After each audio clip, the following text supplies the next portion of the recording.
ਸਾਹਿਬ ਸ੍ਰੀ ਗੁਰੂ ਗ੍ਰੰਥ ਸਾਹਿਬ ਮਹਾਰਾਜ ਦੀ ਪਾਵਨ ਬਖਸ਼ਿਸ਼ ਦੇ ਸਦਕਾ ਖਾਲਸਾ ਪੰਥ ਦਾ ਪ੍ਰਗਟ ਦਿਹਾੜਾ ਮਨਾ ਰਹੇ ਮੁਅੱਜ਼ਜ਼ ਹਾਜ਼ਰੀਨ, ਆਓ ਸਭ ਤੋਂ ਪਹਿਲਾਂ ਗੁਰਦੇਵ ਪਾਤਸ਼ਾਹ ਦੀ ਬਖਸ਼ਿਸ਼ ਮੁਕੱਦਸ ਫਤਿਹ ਬੁਲੰਦ ਕਰੀਏ। ਪਿਆਰ ਸਹਿਤ ਆਖਣਾ ਜੀ, ਵਾਹਿਗੁਰੂ ਜੀ ਕਾ ਖਾਲਸਾ, ਵਾਹਿਗੁਰੂ ਜੀ ਕੀ ਫਤਿਹ। ਮੰਚ ਦੇ ਉੱਪਰ ਸੁਸ਼ੋਭਿਤ ਮੇਰੇ ਬਹੁਤ ਹੀ ਸਤਿਕਾਰਯੋਗ ਨਿਹੰਗ ਸਿੰਘ ਜਥੇਬੰਦੀਆਂ ਦੇ ਮੁਖੀ ਸਾਹਿਬਾਨ, ਸਰਦਾਰ ਸਤਨਾਮ ਸਿੰਘ ਪੰਨੂ ਹੁਣੀ ਜਿਹੜੇ ਕਿਸਾਨ ਮਜ਼ਦੂਰ ਸੰਘਰਸ਼ ਕਮੇਟੀ ਦੇ ਪ੍ਰਧਾਨ ਨੇ, ਸੰਸਥਾ ਏਕਸ ਕੇ ਹਮ ਬਾਰਕ ਕੈਨੇਡਾ ਜਿਨ੍ਹਾਂ ਦੇ ਵੱਲੋਂ ਇਹ ਪ੍ਰੋਗਰਾਮ ਉਲੀਕਿਆ ਗਿਆ ਹੈ, ਔਰ ਸ਼ੰਭੂ ਮੋਰਚੇ ਵਾਲੀ ਸਾਰੀ ਟੀਮ ਜਿਨ੍ਹਾਂ ਨੇ ਦੀਪ ਸਿੱਧੂ ਦੀ ਅਗਵਾਈ ਦੇ ਵਿੱਚ ਇਸ ਜੰਗ ਨੂੰ ਪੰਜਾਬ ਦੀ ਹੋਂਦ, ਪੰਜਾਬ ਦੀ ਖੁਦਮੁਖਤਿਆਰੀ, ਉਸ ਦੇ ਨਾਲ ਇੱਕ ਵਿਲੱਖਣ ਰੂਪ ਦੇ ਵਿੱਚ ਬਿਰਤਾਂਤ ਸਿਰਜਣ ਦੀ ਕਿ ਸਾਡਾ ਅਗਲੇਰਾ ਸੰਘਰਸ਼ ਕਿਵੇਂ ਦਾ ਹੋਵੇਗਾ, ਉਹਦੇ ਉੱਪਰ ਬਹੁਤ ਕਾਰਜ ਕੀਤਾ। ਮੇਰੇ ਬਹੁਤ ਹੀ ਸਤਿਕਾਰਯੋਗ ਸਰਦਾਰ ਅਜਮੇਰ ਸਿੰਘ ਹੁਣੀ ਜਿਨ੍ਹਾਂ ਨੇ ਸਿੱਖ ਸੰਘਰਸ਼ ਦਾ ਨਵੇਕਲੇ ਤਰੀਕੇ ਤੋਂ ਅਧਿਐਨ ਕਰਕੇ ਕੌਮ ਦੀ ਝੋਲੀ ਦੇ ਵਿੱਚ ਬਹੁਤ ਸਾਰੀਆਂ ਕਿਤਾਬਾਂ ਪਾਈਆਂ ਨੇ। ਮੈਂ ਸਾਰਿਆਂ ਦਾ ਤਹਿ ਦਿਲੋਂ ਧੰਨਵਾਦ ਕਰਦਾ। ਅਸੀਂ ਸਾਰੇ ਤਕਰੀਬਨ ਕਿਸਾਨੀ ਦੇ ਨਾਲ ਜੁੜੇ ਹੋਏ ਲੋਕ ਹਾਂ। ਕਿਸੇ ਨਾ ਕਿਸੇ ਰੂਪ ਦੇ ਵਿੱਚ ਸਾਡਾ ਜ਼ਰਾਇਤ ਦੇ ਨਾਲ, ਸਾਡਾ ਖੇਤੀ ਦੇ ਨਾਲ ਸੰਬੰਧ ਹੈ। ਅਤੇ ਜਦੋਂ ਅਸੀਂ ਖਾਲਸੇ ਦੇ ਪ੍ਰਗਟ ਦਿਵਸ ਦੀ ਗੱਲ ਕਰਦੇ ਨੇ, ਮੇਰੇ ਤੋਂ ਬਾਅਦ ਸਰਦਾਰ ਅਜਮੇਰ ਸਿੰਘ ਹੁਣਾਂ ਨੇ ਤੁਹਾਡੇ ਨਾਲ ਵਿਚਾਰ ਸਾਂਝੇ ਕਰਨੇ ਨੇ। ਮੈਂ ਸੀਮਤ ਸਮੇਂ ਦੇ ਵਿੱਚ ਕੁਝ ਨੁਕਤੇ ਹੀ ਤੁਹਾਡੇ ਨਾਲ ਸਾਂਝੇ ਕਰਨੇ ਨੇ। ਸਾਹਿਬ ਸ੍ਰੀ ਗੁਰੂ ਗ੍ਰੰਥ ਸਾਹਿਬ ਮਹਾਰਾਜ ਦੇ ਵਿੱਚ 2 12 ਨੇ, 12ਵਾਂ ਮਾਸ ਅਤੇ 12ਵਾਂ ਤੁਖਾਰੀ। ਵਿਸਾਖ ਦੇ ਬਾਰੇ ਇੱਕ 12 ਦੇ ਵਿੱਚ ਸਾਹਿਬ ਸ੍ਰੀ ਗੁਰੂ ਗ੍ਰੰਥ ਸਾਹਿਬ ਮਹਾਰਾਜ ਦੇ ਸ਼ਬਦ ਅੰਕਿਤ ਹੈ, ਵੈਸਾਖ ਧੀਰਨ ਕਿਉ ਵਾਢੀਆਂ ਜਿਨ੍ਹਾਂ ਹੀ ਪ੍ਰੇਮ ਵਿਸ਼ੋ। ਵੈਸਾਖ, ਹੁਣ ਪਹਿਲੀ ਗੱਲ ਤਾਂ ਇਹ ਹੈ ਕਿ ਮਹੀਨਿਆਂ ਦੇ ਨਾਮ ਵਿਸਾਖ ਹੈ, ਚੇਤ ਹੈ, ਮਾਘ ਹੈ, ਇਹ ਕਿਤੇ ਨਾ ਕਿਤੇ ਆਏ ਹੋਣਗੇ ਨਾ, ਕੁਛ ਤਾਂ ਪਿਛੋਕੜ ਹੋਵੇਗਾ। ਜਿਸ ਤਰ੍ਹਾਂ ਧਰਤੀ ਸੂਰਜ ਦੇ ਦੁਆਲੇ ਘੁੰਮਦੀ ਹੈ, ਚੰਦਰਮਾ ਧਰਤੀ ਦੇ ਦੁਆਲੇ ਘੁੰਮਦਾ ਹੈ, ਅਤੇ ਉਸ ਰਸਤੇ ਦੇ ਵਿੱਚ 27 ਨਛੱਤਰ ਆਉਂਦੇ ਨੇ, ਅਤੇ ਜਿਸ ਨਛੱਤਰ ਦੇ ਕੋਲ ਉਸ ਮਹੀਨੇ ਦੇ ਸਮੇਂ ਜਿਹੜਾ ਚੰਦਰਮਾ ਜਿਸ ਨਛੱਤਰ 'ਚ ਹੁੰਦਾ ਹੈ, ਉਸ ਨਛੱਤਰ ਦੇ ਨਾਮ ਦੇ ਉੱਪਰ ਮਹੀਨੇ ਦਾ ਨਾਮ ਜਿਹੜਾ ਉਹ ਰੱਖਿਆ ਜਾਂਦਾ ਹੈ। ਮੇਘਾ ਨਛੱਤਰ ਦੇ ਕੋਲ ਹੋਵੇ, ਮਹੀਨੇ ਦਾ ਨਾਮ ਮਾਘ ਹੁੰਦਾ ਹੈ। ਵਿਸ਼ਾਖਾ ਨਛੱਤਰ ਦੇ ਕੋਲ ਹੁੰਦਾ ਹੈ ਜਦੋਂ ਚੰਦਰਮਾ, ਅਤੇ ਉਹਦੇ ਕਰਕੇ ਮਹੀਨੇ ਦਾ ਨਾਮ ਵੈਸਾਖ ਹੁੰਦਾ ਹੈ। ਅਗਲੀ ਗੱਲ ਆ ਜਾਂਦੀ ਹੈ ਧੀਰਨ ਕਿਉਂ ਵਾਢੀਆਂ। ਵਾਢੀ ਦਾ ਭਾਵ ਹੈ ਕੱਟੇ ਜਾਣਾ। ਇਸ ਨੂੰ ਫਾਰਸੀ 'ਚ ਫਸਲ ਕਿਹਾ ਜਾਂਦਾ। ਅਸੀਂ ਅਕਸਰ ਫਸਲ ਸ਼ਬਦ ਵਰਤਦੇ ਹਾਂ, ਪਰ ਫਸਲ ਸ਼ਬਦ ਫਾਰਸੀ 'ਚੋਂ ਹੈ। ਇਹਦਾ ਭਾਵ ਹੈ ਕੱਟੇ ਜਾਣਾ, ਅਤੇ ਵਸਲ ਦਾ ਭਾਵ ਹੈ ਮਿਲਾਪ ਹੋ ਜਾਣਾ। ਫਸਲ ਅਤੇ ਵਸਲ ਦੋਵੇਂ ਸ਼ਬਦ ਫਾਰਸੀ ਦੇ ਨੇ। ਇਹਦਾ ਮਤਲਬ ਹੈ ਕਿ ਉਹਨਾਂ ਲੋਕਾਂ ਨੂੰ ਧੀਰਜ ਕਿਵੇਂ ਆਵੇ ਜਿਹੜੇ ਲੋਕ ਪਰਮਾਤਮਾ ਦੇ ਨਾਲੋਂ ਟੁੱਟ ਚੁੱਕੇ ਨੇ, ਕੱਟੇ ਜਾ ਚੁੱਕੇ ਨੇ। ਧੀਰਨ ਕਿਉਂ ਵਾਢੀਆਂ ਜਿਨ੍ਹਾਂ ਪ੍ਰੇਮ ਵਿਛੋ। ਪਿਆਰ ਦੇ ਵਿਛੋੜੇ ਦੇ ਵਿੱਚ ਆਪਣੇ ਪ੍ਰੀਤਮ ਤੋਂ ਦੂਰ ਜਾ ਕੇ ਉਸ ਵੈਰਾਗ ਦੇ ਵਿੱਚ ਉਹ ਬੜੇ ਵਿਆਕੁਲ ਰਹਿੰਦੇ ਨੇ ਜਿਹੜੇ ਆਪਣੇ ਮੂਲ ਦੇ ਨਾਲੋਂ ਟੁੱਟ ਜਾਂਦੇ ਨੇ। ਇੱਕ ਤੇ ਉਹ ਲੋਕ ਨੇ ਜਿਹੜੇ ਆਪਣੇ ਮੂਲ ਤੋਂ ਟੁੱਟੇ ਹੋਏ ਨੇ। ਹੁਣ ਇੱਥੇ ਗੱਲ ਚੱਲੀ ਸੀ ਜਾਤ ਪਾਤ ਦੀ, ਅਤੇ ਸੱਚ ਜਾਣਿਓ ਜਿਹੜਾ ਜਾਤ ਪਾਤ ਨੂੰ ਮੰਨਦਾ ਹੈ, ਮੈਂ ਸੋਚਦਾ ਉਹ ਆਪਣੇ ਮੂਲ ਤੋਂ ਟੁੱਟਿਆ ਹੋਇਆ ਹੈ। ਉਸ ਨੂੰ ਸਿੱਖ ਸਮਝਣਾ ਵੀ ਸਾਡੀ ਨਸਮਝੀ ਹੈ। ਕਿਸ ਤਰ੍ਹਾਂ ਦੇ ਨਾਲ? ਤੁਸੀਂ ਗੁਰੂ ਨਾਨਕ ਸਾਹਿਬ ਦੇ ਨਾਲੋਂ ਮਰਦਾਨੇ ਨੂੰ ਵੱਖ ਕਿਵੇਂ ਕਰ ਲਓਗੇ? ਤੁਹਾਡਾ ਤਾਂ ਇਤਿਹਾਸ ਹੀ ਖਤਮ ਹੋ ਜਾਵੇਗਾ। ਕੱਢ ਕੇ ਵੇਖੋ ਗੁਰੂ ਨਾਨਕ ਸਾਹਿਬ ਦੇ ਜੀਵਨ ਦੇ ਵਿੱਚੋਂ ਮਰਦਾਨਾ, ਇਤਿਹਾਸ ਖਤਮ ਹੋ ਜਾਵੇਗਾ ਤੁਹਾਡਾ। ਮਰਦਾਨਾ ਮਰਾਸੀ ਹੈ।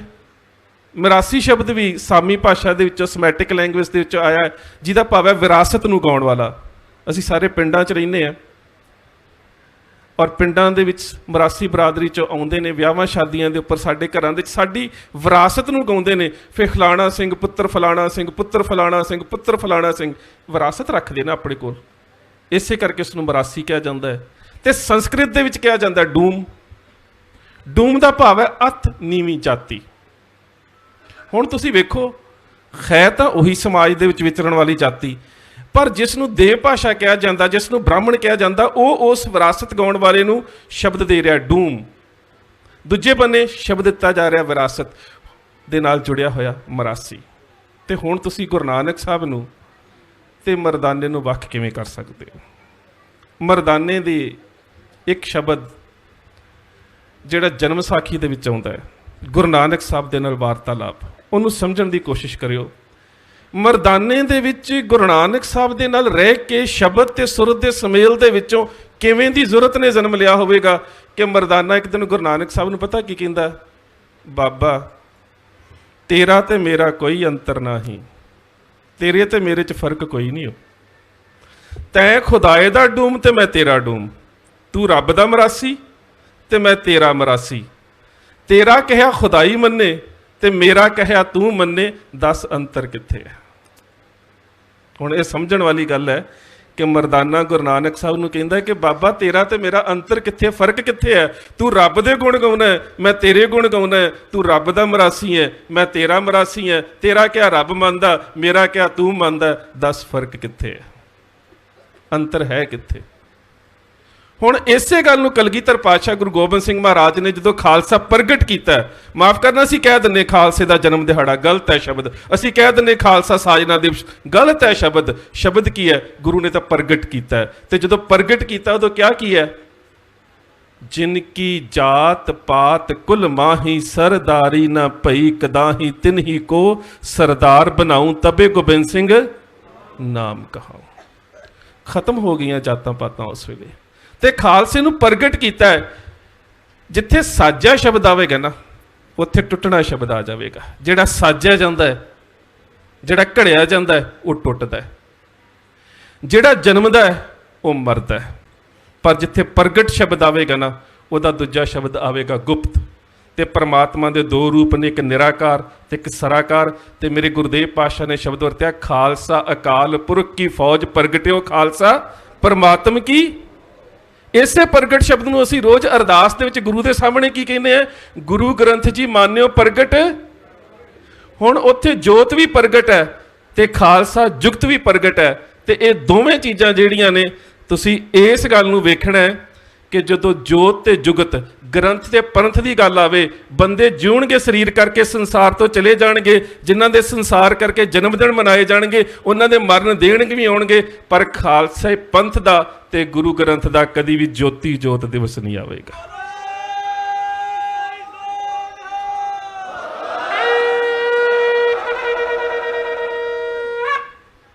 ਕਿਉਂਕਿ ਇਹ ਸੰਬੰਧ ਸਰੀਰਾਂ ਦਾ ਹੈ ਹੀ ਨਹੀਂ।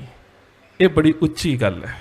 ਇਸ ਗੱਲ ਨੂੰ ਸਮਝਣਾ ਪਵੇਗਾ ਕਿ ਖਾਲਸਾ ਪ੍ਰਗਟ ਕੀਤਾ ਗਿਆ ਗੁਰਦੇਵ ਪਾਤਸ਼ਾਹ ਨੇ, ਤੇ ਪ੍ਰਗਟ ਕੀਤੇ ਖਾਲਸੇ ਨੂੰ ਗੁਰੂ ਗ੍ਰੰਥ ਦੇ ਲੜ ਲਾਇਆ ਹੈ। ਗੁਰੂ ਗ੍ਰੰਥ ਸਾਹਿਬ ਜੋਤ ਨੇ ਤੇ ਖਾਲਸਾ ਪੰਥ ਜੁਗਤ ਹੈ। ਇਹ ਉਹੀ ਵਰਤਾਰਾ ਹੈ ਜਿਸ ਨੂੰ ਭੱਟ ਸਾਹਿਬਾਨ ਨੇ ਗੁਰੂ ਗ੍ਰੰਥ ਸਾਹਿਬ ਮਹਾਰਾਜ ਦੇ ਵਿੱਚ ਬੜਾ ਸਪਸ਼ਟ ਕੀਤਾ ਹੈ, ਜੋਤ ਉਹਾਂ ਜੁਗਤ ਸਾਏ ਸਹਿਕਾਇਆ ਫੇਰ ਪਲਟੀਏ। ਇੱਕ ਡੇਰੇ ਦੀ ਗੱਲ ਚੱਲੀ ਹੈ, ਬਾਬਾ ਜੀ ਨੇ ਗੱਲ ਸਾਂਝੀ ਕੀਤੀ ਸੀ ਕਿ ਬਰਤਨ ਵੀ ਵੱਖਰੇ ਰੱਖੇ ਜਾਂਦੇ ਨੇ। ਮਾਫ ਕਰਨਾ, ਉਹ ਤੇ ਉਹ ਡੇਰੇ ਨੇ ਜਿਨ੍ਹਾਂ ਨੂੰ ਮੈਂ ਸਿੱਖ ਹੀ ਨਹੀਂ ਮੰਨਦਾ। ਬਾਬਾ ਜੀ ਮੈਂ ਕੀ ਕਵਾਂ ਉਹਨਾਂ ਦੇ ਬਾਰੇ, ਕਿਉਂ ਨਹੀਂ ਮੰਨਦਾ?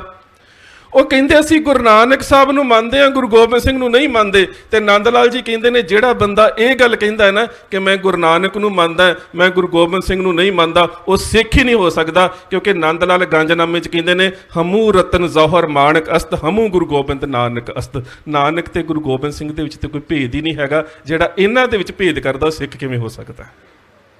ਉਹ ਤਾਂ ਸਿੱਖ ਹੋ ਹੀ ਨਹੀਂ ਸਕਦਾ। ਗੁਰੂ ਨਾਨਕ ਸਾਹਿਬ ਤੇ ਗੁਰੂ ਗੋਬਿੰਦ ਸਿੰਘ ਮਹਾਰਾਜ ਦੇ ਵਿੱਚ ਭੇਦ ਕਿੱਥੇ ਹੋ ਸਕਦਾ ਹੈ? ਨੰਦ ਲਾਲ ਜੀ ਨੇ ਬੜਾ ਸਪਸ਼ਟ ਕਰ ਦਿੱਤਾ, ਹਮੂ ਰਤਨ ਜੌਹਰ ਮਾਣਕ ਅਸਤ, ਹਮੂ ਗੁਰੂ ਗੋਬਿੰਦ ਨਾਨਕ ਅਸਤ। ਅਗਲੀ ਗੱਲ, ਕਲਗੀਧਰ ਪਾਤਸ਼ਾਹ ਗੁਰੂ ਗੋਬਿੰਦ ਸਿੰਘ ਮਹਾਰਾਜ ਨੇ ਖਾਲਸਾ ਪ੍ਰਗਟ ਕੀਤਾ। ਉਸ ਪ੍ਰਗਟ ਕੀਤੇ ਖਾਲਸੇ ਦੇ ਸਾਹਮਣੇ ਜਿਹੜੇ ਪੰਜ ਪਿਆਰੇ ਰੂਪ ਦੇ ਵਿੱਚ ਪੰਜ ਨਾਮ ਨੇ, ਉਹ ਕੇਵਲ ਤੇ ਕੇਵਲ ਸਾਨੂੰ ਲੱਗਦਾ ਹੈ ਕਿ ਸਰੀਰਾਂ ਦੇ ਨਾਮ ਨੇ, ਪਰ ਉਹ ਸਿੱਖੀ ਦੇ ਪੰਜ ਬਹੁਤ ਵੱਡੇ ਸੰਕਲਪ ਨੇ। ਦਇਆ ਸਿੱਖੀ ਦਾ ਸੰਕਲਪ ਹੈ, ਧਰਮ ਸਿੱਖੀ ਦਾ ਸੰਕਲਪ ਹੈ, ਹਿੰਮਤ ਸਿੱਖੀ ਦਾ ਸੰਕਲਪ ਹੈ, ਮੋਹ ਕੰਮ ਸਿੱਖੀ ਦਾ ਸੰਕਲਪ ਹੈ। ਤੇ ਇਹਨਾਂ ਚੌਵਾਂ ਨੂੰ ਧਾਰਨ ਕਰਕੇ ਉਸ ਅਵਸਥਾ 'ਚ ਪਹੁੰਚ ਜਾਣਾ ਜਿੱਥੇ ਗੁਰੂ ਨਾਨਕ ਸਾਹਿਬ ਅੰਗ ਲਗਾ ਕੇ ਲਹਿਣੇ ਨੂੰ ਅੰਗਦ ਬਣਾ ਦਿੰਦੇ ਨੇ। ਉੱਥੇ ਹੈ ਖਾਲਸਾ ਮੇਰੋ ਰੂਪ ਹੈ ਖਾਸ, ਖਾਲਸੇ ਮੇਹੋ ਕਰੋ ਨਿਵਾਸ। ਖਾਲਸਾ ਮੇਰੋ ਸੱਜਣ ਸੂਰਾ, ਖਾਲਸਾ ਮੇਰੋ ਸਤਿਗੁਰ ਪੂਰਾ, ਖਾਲਸਾ ਮੇਰੋ ਇਸ਼ਟ ਸੁਹਿਰਦ, खालसा मेरो कहियत बिरद, हौं खालसे को खालसा मेरो ओत पोत सागर बंदेरो। हुण मैं तुहानूं एक उदाहरण देवां। पातशाह कहंदे खालसा मेरे च इस तरह समा गया जिस तरह समुंदर दे विच बूंद, ते की समुंदर दे विच पाई गई बूंद नूं कोई बंदा दोबारा समुंदर चों कढ सकदा? नहीं कढ सकदा ना। पर समुंदर एक चीज़ नूं अपने च नहीं रखदा। एक छोटी जी मच्छी भी समुंदर च मर जाए ना, तो समुंदर का सुभाव है कि मुर्दा चीज़ नूं कढ के बाहर मारदा है। ते जिहड़े अज भी जात पात च फसे ने ना, वो ने जिन्हां नूं कलगीधर पातशाह ने कहा सी, जब जै गह विपरण की रीत मैं ना करूं इनकी, वो साडा हिस्सा ही है नहीं। क्योंकि गुरु ने कहा कि मेरी प्रतीत का पात्र वो बन सकता है जिहड़ा मेरे च अभेद हो गया, ते जिहड़ा ओहदे च अभेद हो गया वो ओहदा रूप बन गया, ते जिहड़ा ओहदा रूप बन गया उत्थे फिर जात पात जिहड़ी है वो खत्म हो जाती है, जिहड़ा ओहदा रूप बन गया। हुण गल कर लईए असीं दया दी, क्योंकि वक्त बाबा जी ने कहा सी थोड़े समय समाप्त करना है। मैं छोटी छोटिया उदाहरण दूंगा। दया, बंदा होवे डरपोक, बंदा होवे नमाणा जिहा, ते ओहदे कोई आके मारे चपेड़, ते बंदा कहे जी मैं इनू माफ़ कर दिता। दरअसल वो माफ़ी नहीं हुंदी, क्योंकि उत्थे ते बंदा जुर्रत ते हिम्मत रखदा ही नहीं हुंदा, वो तो अपना आप बचा रहा हुंदा है। दरअसल दया की गल उत्थे हुंदी जिथे तुहाडे कोल माण हुंदा होवे, तुसीं फिर भी नमाणे रवो। जिथे तुहाडे कोल ताण होवे तुसीं फिर भी नताणे रवो। जिथे तुहाडे कोल बल होवे ना, तुसीं फिर भी अगले ते बल प्रयोग ना करो। इनू कहंदे ने दया। दया ये नहीं हुंदी भी किसी को कुट खा के नमाणे नताणे होना तो फिर कहना नहीं जी मैं ये ते हाथ नहीं सी चुकना। ये तो मोहनदास करमचंद गांधी वर्गी दया है ना, भी एक चपेड़ खा के दूजी गल लगे कर दो। साडी ये नहीं। हुण साडी दया है किवें दी? नंद लाल कलगीधर पातशाह गुरु गोबिंद सिंह महाराज की दया की एक उदाहरण साडे सामने गंजनामे के एक शेर च रखते हैं। वो कहते तेग राह फताह गुरु गोबिंद सिंह, जानो दिल राह राह गुरु गोबिंद सिंह। गंजनामे दे 104 नंबर तो लैके ना 160 नंबर शेर तक 55 शेर फारसी दे विच ने, ते इन्हां 55 शेरां दा तुसीं आम मंचां दे उपरों कीर्तन सरवण कीता होगा। एस दी मंजूर गुरु गोबिंद सिंह, नासरो मंसूर गुरु गोबिंद सिंह, हक हक आदेश गुरु गोबिंद सिंह, बादशाह दरवेश गुरु गोबिंद सिंह, ला मकाम पाबोस गुरु गोबिंद सिंह, हरदो आलम कोस गुरु गोबिंद सिंह, वासलो मासूल गुरु गोबिंद सिंह, मुकबलो मकबूल गुरु गोबिंद सिंह। आ जिन्ने क असीं बैठे हैं ना, कोई बहुती गिणती नहीं है। मैं तुहानूं सारिआं नूं कहां ना कि गुरु गोबिंद सिंह महाराज की एक एक सिफत बयान करो, तो 10 सिफतों तो बाद साडे कोल शब्द मुक जाते हैं, मुक जाते शब्द साडे कोल।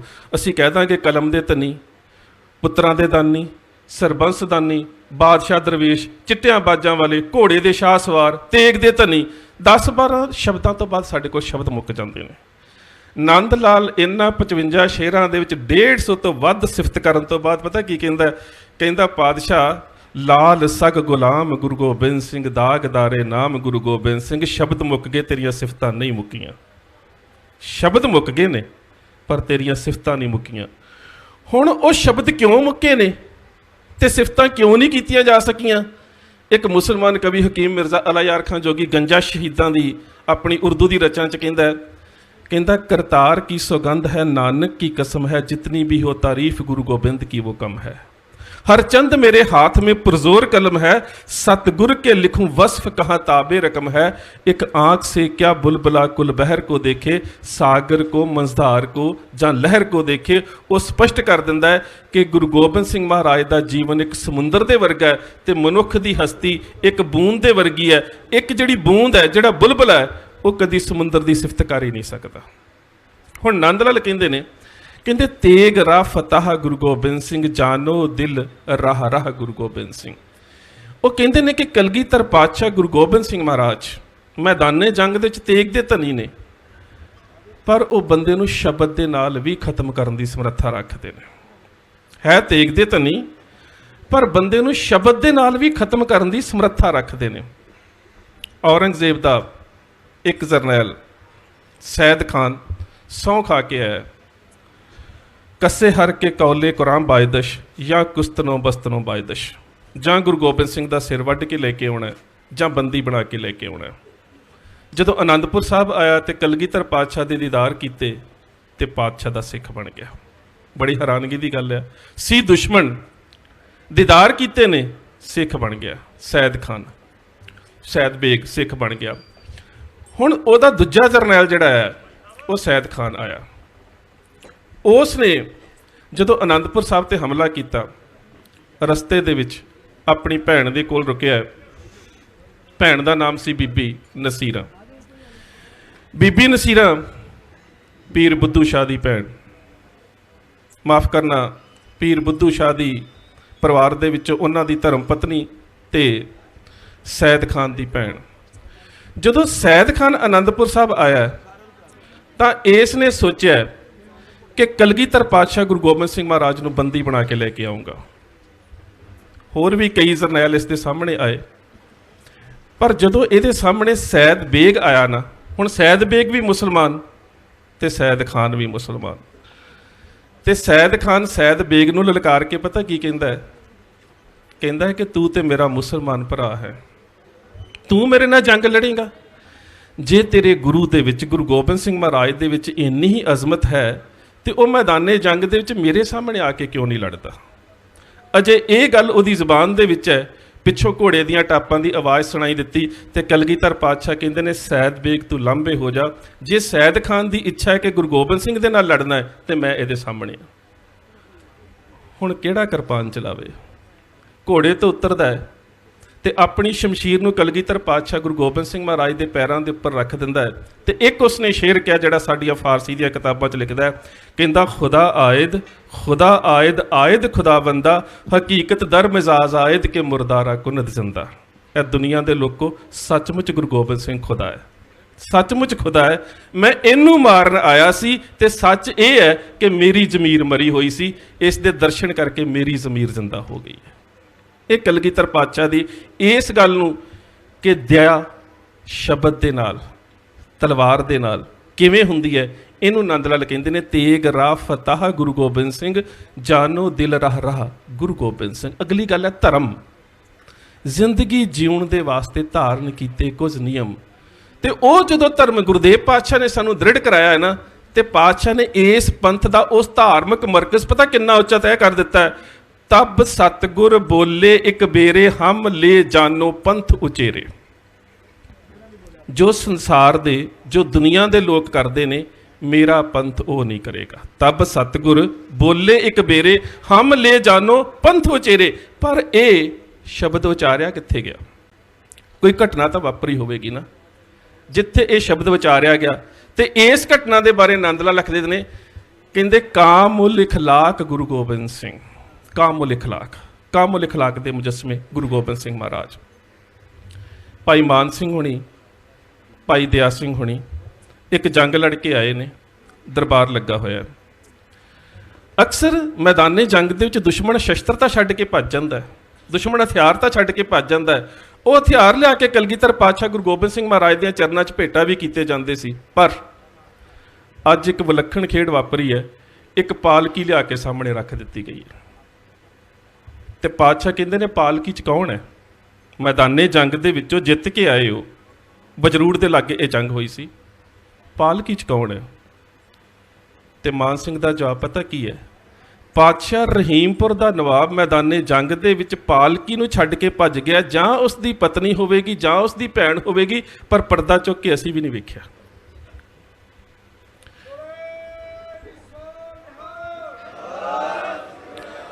ਪਰਦਾ ਚੁੱਕ ਕੇ ਅਸੀਂ ਵੀ ਨਹੀਂ ਵੇਖਿਆ। ਤੇ ਇਹ ਜਿਹੜੀ ਰਹੀਮਪੁਰ ਦੇ ਨਵਾਬ ਦੀ ਜਦੋਂ ਉਸ ਪਾਲਕੀ ਦਾ ਪਰਦਾ ਚੁੱਕਿਆ ਗਿਆ, ਉਸ ਦੀ ਪਤਨੀ ਸੀ। ਤੇ ਰਹੀਮਪੁਰ ਖਾਨ ਦੇ ਨਵਾਬ ਦੀ ਜਿਹੜੀ ਪਤਨੀ ਹੈ ਉਹ ਨਾਹਰ ਖਾਨ ਦੀ ਬੇਟੀ ਸੀ। ਨਾਹਰ ਖਾਨ ਉਹੀ ਜਰਨੈਲ ਹੈ ਜਿਹੜਾ ਸ਼ੇਰ ਮੁਹੰਮਦ ਖਾਨ ਮਲੇਰਕੋਟਲੇ ਵਾਲੇ ਦਾ ਭਰਾ ਸੀ ਤੇ ਚਮਕੌਰ ਦੀ ਜੰਗ ਦੇ ਵਿੱਚ ਕਲਗੀਧਰ ਪਾਤਸ਼ਾਹ ਗੁਰੂ ਗੋਬਿੰਦ ਸਿੰਘ ਮਹਾਰਾਜ ਦੇ ਹੱਥੋਂ ਮਾਰਿਆ ਗਿਆ ਸੀ, ਜਿਸ ਦਾ ਜ਼ਿਕਰ ਗੁਰੂ ਪਾਤਸ਼ਾਹ ਨੇ ਜ਼ਫਰਨਾਮੇ 'ਚ ਵੀ ਕੀਤਾ ਹੈ। ਚੂਦੀਦਮ ਬਾ ਨਾਹਰ ਬਾ ਆਮਦ ਬਾ ਜੰਗ, ਚਸ਼ੀਦੇ ਜੱਗੇ ਤੀਰ ਮਨ ਬੇਦਰੰਗ। ਕਿ ਜਦੋਂ ਨਾਹਰ ਖਾਨ ਮੇਰੇ ਸਾਹਮਣੇ ਆਇਆ ਤੇ ਮੈਂ ਆਪਣੇ ਕਮਾਨ ਦੇ ਵਿੱਚ ਤੀਰ ਚੜਾ ਕੇ ਛੱਡਿਆ ਤੇ ਉਹਨੂੰ ਮੈਦਾਨੇ ਜੰਗ ਦੇ ਵਿੱਚ ਸੁੱਟ ਦਿੱਤਾ। ਜ਼ਫਰਨਾਮੇ 'ਚ ਉਸ ਦਾ ਨਾਮ ਲੈ ਕੇ ਗੁਰੂ ਸਾਹਿਬ ਨੇ ਜ਼ਿਕਰ ਕੀਤਾ ਹੈ, ਚੂਦੀਦਮ ਬਾ ਨਾਹਰ ਬਾ ਆਮਦ ਬਾ ਜ਼ੰਗ, ਚਸ਼ੀਦੇ ਯੱਕੇ ਤੀਰ ਮਨ ਬੇਦਰੰਗ। ਹੁਣ ਦੁਸ਼ਮਣ ਦੀ ਬੇਟੀ ਦੁਸ਼ਮਣ ਦੀ ਪਤਨੀ ਗੁਰੂ ਦੇ ਦਰਬਾਰ ਦੇ ਵਿੱਚ ਦੁਸ਼ਮਣ ਛੱਡ ਗਿਆ ਤੇ ਸਿੱਖ ਪਤਾ ਕੀ ਕਹਿੰਦੇ ਨੇ, ਕੁਛ ਜਿਹੜੇ ਬਹੁਤ ਪੱਕੇ ਨਹੀਂ ਹੁੰਦੇ। ਹਰ ਸੰਘਰਸ਼ ਦੇ ਵਿੱਚ ਇਵੇਂ ਦੇ ਲੋਕ ਕੁਝ ਹੁੰਦੇ ਨੇ। ਕਹਿੰਦੇ ਸਗਲ ਤੁਰਕ ਭੁਗਵੇਂ ਹਿੰਦੇ ਵਾਣੀ, ਕਿ ਪਾਤਸ਼ਾਹ ਉਹ ਵੀ ਤਾਂ ਲੜਕੀਆਂ ਨੂੰ ਚੁੱਕ ਕੇ ਲੈ ਜਾਂਦੇ ਨੇ, ਤੇ ਜੇ ਇੱਕ ਸਾਡੇ ਹੱਥ ਆ ਗਈ ਤਾਂ ਕੀ ਹੋ ਗਿਆ। ਉੱਥੇ ਫਿਰ ਕਲਗੀਧਰ ਪਾਤਸ਼ਾਹ ਨੇ ਕਿਹਾ ਨਹੀਂ, ਇਸ ਨੂੰ ਵਾਪਸ ਛੱਡ ਕੇ ਆਓ। ਤਬ ਸਤਿਗੁਰ ਬੋਲੇ ਇੱਕ ਬੇਰੇ ਹਮ ਲੈ ਜਾਨੋ ਪੰਥ ਉਚੇਰੇ। ਇਹ ਉਹਦੇ ਤੋਂ ਵੀ ਔਖਾ ਕੰਮ ਸੀ। ਦੁਸ਼ਮਣ ਮੈਦਾਨੇ ਜੰਗ ਦੇ ਵਿੱਚ ਡੋਲੇ ਨੂੰ ਛੱਡ ਕੇ ਭੱਜ ਜਾਵੇ ਤੇ ਉਸ ਡੋਲੇ ਨੂੰ ਲੈ ਆਉਣਾ ਸੌਖਾ ਹੈ, ਪਰ ਦੁਸ਼ਮਣ ਦੀ ਜੂਝ ਜਾ ਕੇ ਉਸ ਡੋਲੇ ਨੂੰ ਵਾਪਸ ਦੇਣਾ, ਉਸ ਪਾਲਕੀ ਨੂੰ ਵਾਪਸ ਦੇਣਾ, ਉਹਦੇ ਤੋਂ ਵੀ ਔਖਾ ਕੰਮ ਸੀ। ਸਿੱਖਾਂ ਨੇ ਫੇਰ ਵੀ ਕੀਤਾ, ਕਿਉਂਕਿ ਮੇਰੇ ਗੁਰਦੇਵ ਪਾਤਸ਼ਾਹ ਨੇ ਇਹ ਗੱਲ ਕਹਿ ਦਿੱਤੀ ਕਿ ਸ਼ਾਮ ਮੁੱਲ ਇਖਲਾਕ ਗੁਰੂ ਗੋਬਿੰਦ ਸਿੰਘ, ਕਾਮ ਮੁੱਲ ਇਖਲਾਕ ਗੁਰੂ ਗੋਬਿੰਦ ਸਿੰਘ। ਕਲਗੀਧਰ ਪਾਤਸ਼ਾਹ ਦਾ ਇਖਲਾਕ। ਤੇ ਜਦੋਂ ਇਹ ਦੋ ਚੀਜ਼ਾਂ ਮਨੁੱਖ 'ਚ ਆ ਜਾਂਦੀਆਂ ਨੇ, ਦਇਆ ਵੀ ਆ ਜਾਂਦੀ ਹੈ, ਧਰਮ ਵੀ ਆ ਜਾਂਦੀ ਹੈ, ਉਸ ਤੋਂ ਬਾਅਦ ਹਿੰਮਤ। ਤੇ ਹਿੰਮਤ ਦੇ ਬਾਰੇ ਤੇ ਮੇਰੇ ਖਿਆਲ ਨਾਲ ਇਤਿਹਾਸ ਦੇ ਵਿੱਚ ਕਲਗੀਧਰ ਪਾਤਸ਼ਾਹ ਗੁਰੂ ਗੋਬਿੰਦ ਸਿੰਘ ਮਹਾਰਾਜ ਦੇ ਜੀਵਨ ਦੇ ਵਿੱਚ ਜਿੰਨੀਆਂ ਮਿਸਾਲਾਂ ਨੇ, ਉਹ ਮੇਰੇ ਖਿਆਲ ਨਾਲ ਦੁਨੀਆ ਦੇ ਕਿਸੇ ਇਤਿਹਾਸ ਦੇ ਵਿੱਚ ਕਿਸੇ ਵੀ ਯੋਧੇ ਦੇ ਜੀਵਨ ਦੇ ਵਿੱਚੋਂ ਇਹ ਨਹੀਂ ਲੱਭਦੀਆਂ। ਤੇ ਉਸ ਤੋਂ ਫਿਰ ਅਗਲੀ ਗੱਲ ਆ ਜਾਂਦੀ ਹੈ ਮੁਹਕਮ। ਤੇ ਦੁਨੀਆ ਦੇ ਇਤਿਹਾਸ ਦੇ ਵਿੱਚ ਤੁਹਾਨੂੰ ਇਵੇਂ ਦਾ ਜਰਨੈਲ, ਇਵੇਂ ਦਾ ਗੁਰੂ, ਇਵੇਂ ਦਾ ਯੋਧਾ ਨਜ਼ਰ ਨਹੀਂ ਆਵੇਗਾ ਜਿਸ ਯੋਧੇ ਨੇ ਆਪਣੀ ਉਮਤ ਦੀ ਝੋਲੀ ਦੇ ਵਿੱਚ ਆਪਣੇ 4 ਪੁੱਤਰਾਂ ਦੇ ਸਿਰ ਪਾ ਕੇ ਇਹ ਗੱਲ ਕਹਿ ਦਿੱਤੀ ਹੋਵੇ, ਇਨ ਪੁੱਤਰਨ ਕੇ ਸੀਸ ਪਰ ਵਾਰ ਦੀਏ ਸੁਤ ਚਾਰ, ਚਾਰ ਮੋਏ ਤੋਂ ਕਹਿ ਪਿਆ ਜੀਵਤ ਕਈ ਹਜ਼ਾਰ। ਜਿੱਥੇ ਕਲਗੀਧਰ ਪਾਤਸ਼ਾਹ ਗੁਰੂ ਗੋਬਿੰਦ ਸਿੰਘ ਮਹਾਰਾਜ ਔਰੰਗਜ਼ੇਬ ਨੂੰ ਜ਼ਫਰਨਾਮਾ ਲਿਖਦੇ ਨੇ ਨਾ, ਉਹਦੇ 'ਚ ਜਦੋਂ ਆਪਣੇ ਫਰਜ਼ੰਦਾਂ ਦੀ ਸ਼ਹਾਦਤ ਦੀ ਗੱਲ ਕਰਦੇ ਨੇ ਤੇ ਸ਼ਬਦ ਪਤਾ ਕੀ ਵਰਦੇ ਨੇ, ਚੀਹਾਂ ਸ਼ੁੱਧ ਕੇ ਕੀ ਹੋ ਗਿਆ। ਬੜੀ ਅਹਿਮ ਗੱਲ ਹੈ, ਚੀਹਾਂ ਸ਼ੁੱਧ ਕੇ ਕੀ ਹੋ ਗਿਆ। ਬਚਗਾ ਕੁਸ਼ਤਾਚਾਰ ਕਿ ਬਾਕੀ ਬਿਮਾਨਦਸਤ ਪੇਚੀ ਦਾ ਮਾਰ। ਕਿਤੇ ਅਫਸੋਸ ਨਹੀਂ ਜ਼ਿੰਦਗੀ ਦੇ ਵਿੱਚ।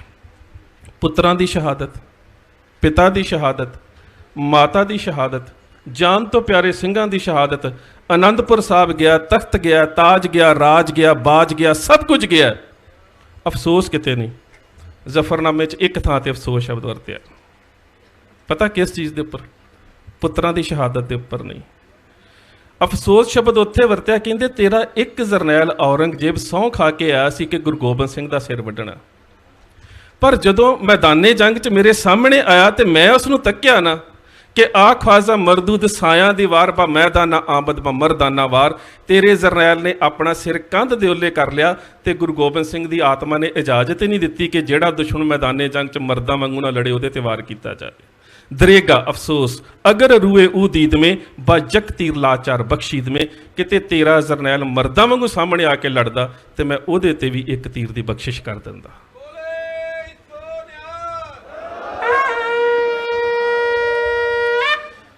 ਉਸ ਤੋਂ ਅਗਲੀ ਗੱਲ ਆ ਜਾਂਦੀ ਹੈ, ਸਭ ਤੋਂ ਅਹਿਮ ਗੱਲ, ਕਿ ਜਦੋਂ ਇਹ ਸਾਰੇ ਗੁਣ ਸਿੱਖ ਦੇ ਵਿੱਚ ਆ ਜਾਂਦੇ ਨੇ ਤੇ ਫਿਰ ਸਿੱਖ ਸਾਹਿਬ ਬਣ ਜਾਂਦਾ ਹੈ, ਗੁਰੂ ਦਾ ਰੂਪ ਬਣ ਜਾਂਦਾ ਹੈ, ਜਿਸ ਨੂੰ ਕਲਗੀਧਰ ਪਾਤਸ਼ਾਹ ਕਹਿੰਦੇ ਨੇ ਰਹਿਣੀ ਰਹੇ ਸੋਈ ਸਿੱਖ ਮੇਰਾ, ਉਹ ਸਾਹਿਬ ਮੈਂ ਉਸਕਾ ਚੇਰਾ। ਔਰ ਉਹ ਬਿਲਕੁਲ ਉਹੀ ਵਰਤਾਰਾ ਹੈ ਜਦੋਂ ਗੁਰੂ ਨਾਨਕ ਸਾਹਿਬ ਲਹਿਣੇ ਨੂੰ ਅੰਗਦ ਬਣਾ ਦਿੰਦੇ ਨੇ। ਸੋ ਜਦੋਂ ਅੱਜ ਅਸੀਂ ਖਾਲਸੇ ਦਾ ਪ੍ਰਗਟ ਦਿਹਾੜਾ ਮਨਾ ਰਹੇ ਹਾਂ ਤਾਂ ਇਹਨਾਂ ਦੋ ਚੀਜ਼ਾਂ ਨੂੰ ਸਮਝਣ ਦੀ ਬੜੀ ਲੋੜ ਹੈ ਕਿ ਖਾਲਸਾ ਜੁਗਤ ਹੈ, ਪੰਥ ਜੁਗਤ ਹੈ, ਗ੍ਰੰਥ ਜੋਤ ਹੈ। ਔਰ ਪੰਥ ਔਰ ਗ੍ਰੰਥ ਜਿਹੜਾ ਇਹਦਾ ਰਿਸ਼ਤਾ ਇਵੇਂ ਦਾ ਹੈ ਕਿ ਜਿਸ ਰਿਸ਼ਤੇ ਨੂੰ ਸਾਡੇ ਪੁਰਾਤਨ ਸਰੋਤਾਂ 'ਚ ਆਉਂਦਾ ਹੈ ਕਿ ਜਿਸ ਵੇਲੇ ਗੁਰਬਖਸ਼ ਸਿੰਘ ਸ਼ਹੀਦ ਹੋਣ ਲੱਗੇ ਤੇ ਉਹਨਾਂ ਨੇ ਇੱਕ ਗੱਲ ਬੜੇ ਪਿਆਰ ਦੇ ਵਿੱਚ ਕਹੀ ਸੀ, ਪੰਥ ਜੋ ਰਹਾ ਤੋ ਗ੍ਰੰਥ ਕੀ ਰਹੇਗੀ ਨਾਥ, ਪੰਥ ਜੋ ਨਾ ਰਹਾ ਤੋ ਗ੍ਰੰਥ ਕੌਣ ਮਾਨੇਗਾ। ਗ੍ਰੰਥ ਔਰ ਪੰਥ ਨੂੰ ਕਦੀ ਵੱਖ ਕਰਕੇ ਨਹੀਂ ਵੇਖਿਆ ਜਾ ਸਕਦਾ। ਅੱਜ ਬੇਸ਼ੱਕ ਬੜੀਆਂ ਗੱਲਾਂ ਕਰਦਾ ਹੀ ਨੇ ਜੀ, ਕਿਸਾਨੀ ਸੰਘਰਸ਼ ਦੇ ਵਿੱਚ ਧਰਮ ਦੀ ਗੱਲ ਨਾ ਹੋਵੇ, ਮੈਂ ਦਾਅਵੇ ਨਾਲ ਕਹਿੰਦਾ ਕਿਸਾਨ ਦੇ ਜੀਵਨ 'ਚੋਂ ਧਰਮ ਕੱਢ ਕੇ ਦੱਸ ਦਿਓ। ਡਿਬੇਟ ਕੀਤੀ ਜਾ ਸਕਦੀ, ਕਿਸਾਨ ਦੇ ਜੀਵਨ 'ਚੋਂ ਧਰਮ ਕੱਢ ਕੇ ਦੱਸ ਦਿਓ।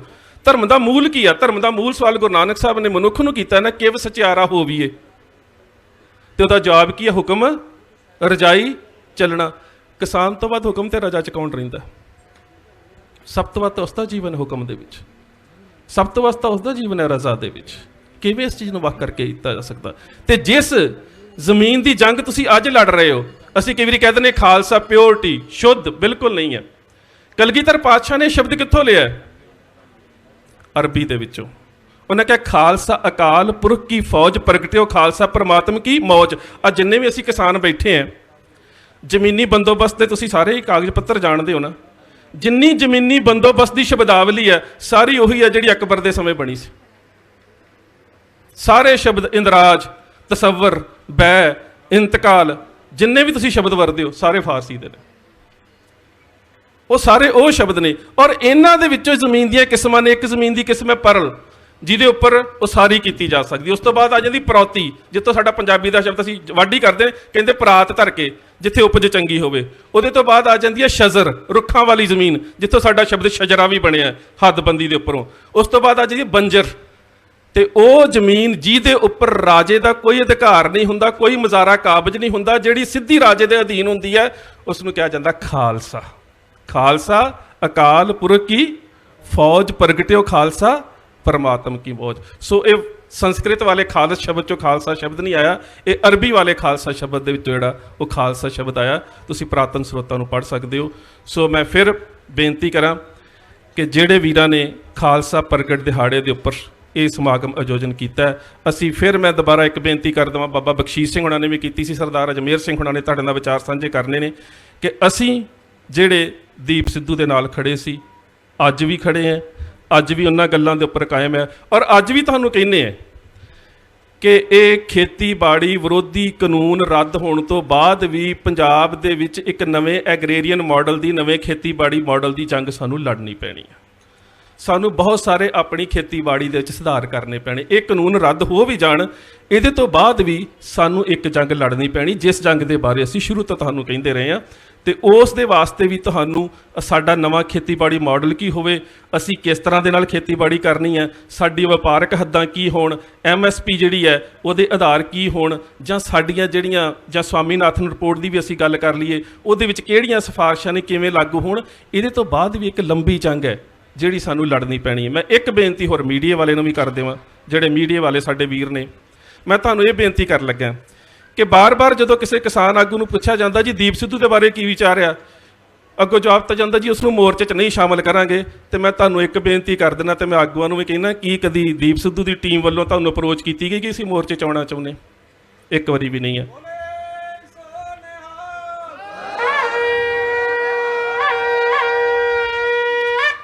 ਜਦੋਂ ਜੰਗ ਕਿਸਾਨੀ ਦੀ ਲੜਨੀ ਹੈ, ਇਹ ਠੀਕ ਹੈ ਸਾਡੀ ਮਾਝੇ ਵਾਲੀ ਜਥੇਬੰਦੀ, ਮੈਂ ਵੀ ਮਾਝੇ ਦਾ ਰਹਿਣ ਵਾਲਾ ਵਾਂ, ਔਰ ਇਸ ਜਥੇਬੰਦੀ ਦਾ ਸਾਡੇ ਮਾਝੇ ਦੇ ਪਿੰਡਾਂ ਦੇ ਵਿੱਚ ਬਹੁਤ ਜ਼ਿਆਦਾ ਆਧਾਰ ਹੈ। ਔਰ ਬਹੁਤ ਲੰਬੇ ਸਮੇਂ ਤੋਂ ਸਤਨਾਮ ਸਿੰਘ ਪੰਨੂ ਹੁਣਾਂ ਨੇ, ਸਰਵਣ ਸਿੰਘ ਹੁਣਾਂ ਨੇ ਉਸ ਇਲਾਕੇ ਦੇ ਵਿੱਚ ਮਿਹਨਤ ਕੀਤੀ ਹੈ। ਅਸੀਂ ਜਥੇਬੰਦੀਆਂ ਦੇ ਨਾਲ ਕਿਸੇ ਨਾ ਕਿਸੇ ਰੂਪ 'ਚ ਜੁੜੇ ਹੋਏ ਹਾਂ। ਪਰ ਇਹਦਾ ਮਤਲਬ ਇਹ ਵੀ ਨਹੀਂ ਹੈ ਕਿ ਜਿਹੜਾ ਕਿਸਾਨ ਜਥੇਬੰਦੀ ਨਾਲ ਨਹੀਂ ਜੁੜਿਆ ਉਹ ਆਪਣੀ ਜ਼ਮੀਨ ਦੇ ਵਾਸਤੇ ਸੰਘਰਸ਼ ਨਹੀਂ ਕਰ ਸਕਦਾ।